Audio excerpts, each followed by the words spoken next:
Hello అండి, అందరికీ నమస్కారం. ఈరోజు మాకు దగ్గరలో జరిగే గిరిజన సంతని మీకు చూపించబోతున్నాను. అదే కురుపాం సంత. మన జీవన విధానంలో, మన సంస్కృతిలో ప్రత్యేక స్థానం కలిగి ఉన్న ప్రదేశం గిరిజన సంత. Welcome back to my channel FNG with రా. దీనినే వారపు సంత అని కూడా అంటారు. కురుపాం సంత ప్రతి లక్షవారం జరుగుతుంది. సో మేము ఈరోజు ఆ సంతకు వెళ్తున్నాం. పాపని కొంచెం హాస్పిటల్లో చూపించే పని ఉంది. అలా చూపించినట్టు మీకు కూడా ఒక వీడియో చూపించినట్టు ఉంటుందని నేను ఈ వీడియోని రికార్డ్ చేశానండి. ఇది కేవలం వ్యాపార లావాదేవీలు జరిగే ఒక మార్కెట్ మాత్రమే కాదు, మన పల్లెలలో, గిరిజన ప్రాంతాల్లో శతాబ్దాలుగా కొనసాగుతున్న ఒక ప్రత్యేకమైన సాంప్రదాయం. ఇక్కడ అమ్మే ప్రతి పండు, ప్రతి కూరగాయ గిరిజనులు శ్రమకు ప్రతిరూపం. రసాయనాలు లేకుండా సహజ పద్ధతుల్లో పండించినవి మనకు ఇలాంటి సంతల్లో కనిపిస్తూ ఉంటాయి. మా గిరిజనులకి ప్రత్యేక ఔషధాల పైన చాలా పరిజ్ఞానం ఉంటుంది. గిరిజన అడవుల్లో పెరిగే మూలికలను సేకరించి వాటిలో ఎన్నో వైద్యాలు చేస్తారు. గిరిజనులు మానవాళికి ఒక సంపద లాంటి వారు. వారిని కాపాడుకోవడం మన హక్కు, మన బాధ్యత.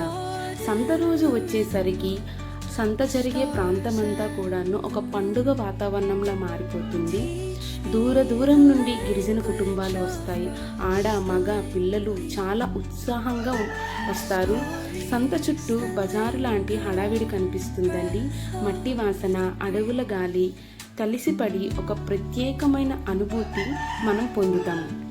ఇక్కడ వ్యాపారస్తులు పెద్ద పెద్ద షాపులు పెట్టుకోరు. ఎవరి దగ్గర ఏముందో అదే అమ్మడానికి తెచ్చి పెడతారు. పరదాల్లా పరుచుకొని అక్కడే రాసులుగా పోసుకొని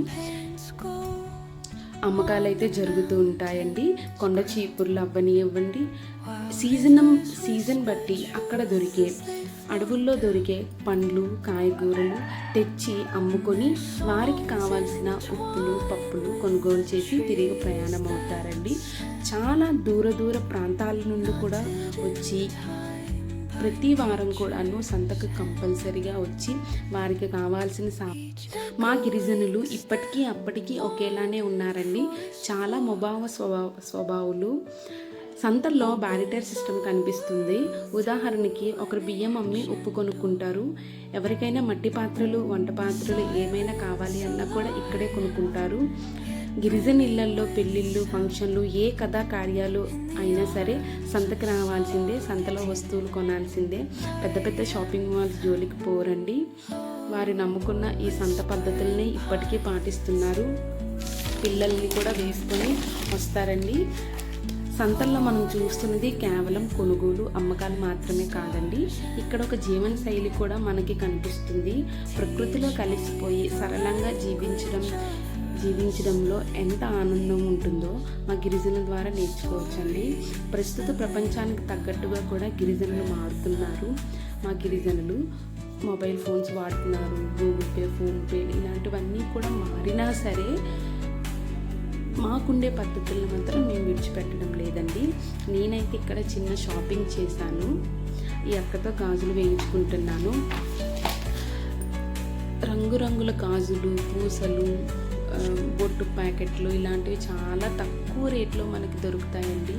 అందరూ చక్కగా వారికి కావలసిన అవి కొనుక్కుంటూ వెళ్తారు. నేనైతే ఇక్కడ ఒక 3-4 జతలు తీసుకున్నాను. ఇక్కడ నేను డ్రై ఫిష్ కూడా తీసుకుంటున్నానండి. బాగున్నాయి, చక్కగా ఎక్కువ మట్టది లేకుండా, ఇసుకది లేకుండా బాగున్నాయని తీసుకున్నాను. అన్ని దగ్గరే తీసుకుంటాను ఎప్పుడు వెళ్ళినా. ఇలా వ్యాపారస్తులు కూడా బయటికి షో చేస్తారండి వాళ్ళ దగ్గర ఉన్న ఐటమ్స్. నీట్గా ఒక పండగ వాతావరణం లాగా, ఒక పండగ ముందు మనం ఎలా అయితే వెళ్ళి అన్నీ కొనుక్కుంటామో ప్రతి వారం కూడా సంత అలానే ఉంటుందండి. మోరోవర్ ఈరోజు కొంచెం ఎండ ఎక్కువగా ఉండడం వల్లేమో త్వరగా వచ్చి త్వరగా వెళ్ళిపోయారు. నేను ఇది క్యాజువల్గా పాప కోసమని వెళ్ళాను కదా, మీ అందరికీ వీడియో చూపిద్దాము ఎలా ఉంటుంది ఏంటని జస్ట్ క్యాజువల్గా షూట్ చేశాను. డీప్గా షూట్ చేయాలి అంటే ఎర్లీ మార్నింగ్ వెళ్ళిపోతేనే అసలైన సంత వాతావరణం మనకి కనిపిస్తుందండి. అడవుల్లో దొరికినవి తెచ్చి బుట్టల్లో వేసి అమ్ముతారండి. అదంతా కూడా మనం మార్నింగ్ సెక్షన్ వస్తేనే కొంచెం కనువింపుగా ఉంటుంది. ఈసారి ఎప్పుడైనా కూడా మీకు అలా షూట్ చేసి మీకు చూపిస్తానండి. ఇక్కడ చూసారా అందరూ పిల్లల్ని వేసుకొని, అసలు పిల్లలకి పండగ మెయిన్. ఎందుకంటే ఒక్కసారిగా అంటే గ్రామాల్లో, అడవుల్లో, ఇంకా కొండల మధ్యన ఉండేవాళ్ళు పిల్లలు అందరం పెద్దవాళ్ళమైతే చూస్తూ ఉంటాము. పిల్లలకైతే కొంచెం మైండ్ రిఫ్రెషింగ్గా ఉంటుందండి ఆ బస్సులు అవన్నీ చూసేసరికి. ఇలా చూసారా, నేనైతే ఇక్కడ మూరీలు కూడా తీసుకున్నాను పాపకి. నేను అవి నాకు కేజీ వచ్చేసి 15 రూపీస్ అలా వేశారండి ఆ అంకుల్. మంచిగా అనిపించి తీసుకున్నాను. ఇంకా చూసారా బుట్టల్లోనే అమ్మేసి ఇంకా వెళ్ళిపోతున్నారు. ఇలా ఆటోలు వేసుకొని వస్తారు అండ్ వ్యానులతో వస్తారు. చక్కగా బాగుంటుంది. ఇక్కడైతే నేను కొంతమందితో మాట్లాడి చూశాను. ఫస్ట్ వాళ్ళు నాతో మాట్లాడడానికి ఇష్టపడలేదు. అంటే కొంచెం స్టైల్గా మాట్లాడితే పెద్దగా మాట్లాడండి. మా వాళ్ళతో ఎలా మాట్లాడాలో అలా మాట్లాడితేనే తిరిగి మనకి రిప్లై ఇస్తారు. నేను వన్స్ వాళ్ళ అమ్మాయిని అని తెలియగానే నాతో చూడండి ఎంత చక్కగా నవ్వుకొని మాట్లాడుతున్నారో. చాలా హ్యాపీ అనిపించింది. మాది కువి లాంగ్వేజ్ ఉంటుందండి మా ట్రైబ్స్కి సపరేట్గా. సో ఆ లాంగ్వేజ్లో నాకు వచ్చిరానుగా అలా మాట్లాడుతుంటే వాళ్ళు అలా నాతో సరదాగా మాట్లాడుతున్నారు. అక్కడ బుట్టలతో వచ్చి అమ్మేసి తీసుకెళ్ళిపోతున్నారంట. ఇంకా వాళ్ళకి కావాల్సిన ఆన్లైన్స్ అది కొనుక్కున్నారంట. చూసారా, ఒకసారి వినేయండి ఏం మాట్లాడుతున్నారు. అయితే మీరు ఇప్పుడు దేనికి వచ్చారు? సంతకా ఏమైనా తెచ్చారా? మామూలు కొనడానికి వచ్చారా? అక్కడ సీతాఫల కాయలు తెచ్చి అమ్మేశారు. ఎంతకు అమ్మారు? 300కే. తక్కువే కదా.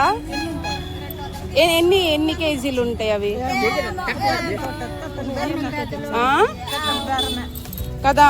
మన దగ్గర తక్కువ కొనుక్కుంటారు కదా, అందరు రాయికోనేనా? అయితే మీరు సీతాఫలాలు తెచ్చారా? మామూలుగానా? సరే అయితే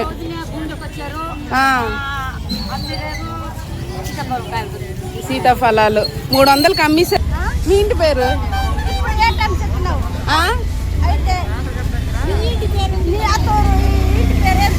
నిమ్మకోలు. ఓహో ఓహో ఓకే ఓకే ఓకే. గిరిజన సంత కేవలం బజారు మాత్రమే కాదు, ఇది ఒక సంస్కృతి, ఒక జీవన శైలి. ఇక్కడ నుండి వెళ్ళేవారు కేవలం వస్తువులను మాత్రమే కాదు, ఒక మంచి అనుభూతిని, ఒక మంచి సాంప్రదాయాన్ని మీ వెంట తీసుకుని వెళ్తారు. పక్కాగా విజిట్ చేయండి మీ దగ్గరలో ఎక్కడైనా గిరిజన సంత జరిగినట్లయితే. ఐ హోప్ మీకు ఈ వీడియో నచ్చింది అనుకుంటున్నాను. నచ్చితే సబ్స్క్రైబ్ చేసుకోండి, మీ ఫ్రెండ్స్కి షేర్ చేయండి, లైక్ చేయండి, కామెంట్ చేయండి. మరిన్ని ఇలాంటి అప్డేట్స్ కోసం నా ఛానల్ని ఫాలో అవుతూ ఉండండి. Thank you so much for watching FNG with Ragas.